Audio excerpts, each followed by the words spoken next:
कराची के मुख्तलिफ इलाकों में शदीद ट्रैफिक जाम है, जिसके बाइस दफातर और दीगर कामों से वापस जाने वाले शहरियों को शदीद मुश्किलात का सामना है। मजीद जानते हैं डॉन न्यूज के नुमाइंदे इमरान हफीज से। इमरान, बताइएगा ट्रैफिक जाम की वजह क्या बताई जा रही है और कौन कौन से इलाके इस वक्त जाम हैं?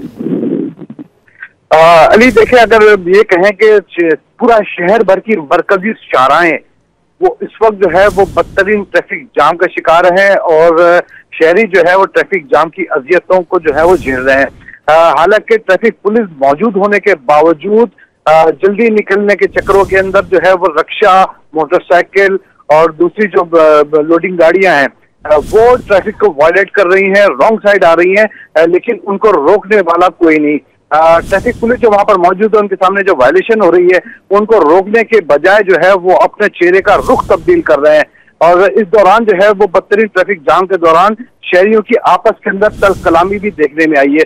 खुसूसन जो अगर रेड जोन की हम बात करें, जो जहां पर सीएम हाउस वाला रोड है, डॉक्टर जियाउद्दीन रोड, यहाँ पर बदतरीन ट्रैफिक जाम है। यहाँ पर डीएसपी लेवल का जो ट्रैफिक अफसर है वो तक मौजूद है, उसके बावजूद यहाँ पर ये सूरत हाल है। ट्रैफिक पुलिस का अगर ये कहेंगे बड़ा सवालिया निशान है कि इनकी ट्रैफिक जाम को बहाल रखने के अंदर जो तरबियत दी जाती है उसका जो है काफी फौकदान नजर आता है। और ये सिर्फ आज की बात नहीं, ये जो है वो कई सालों के पर मुहित जो है ये हिस्ट्री सामने आ रही है। जी, बहुत शुक्रिया इमरान।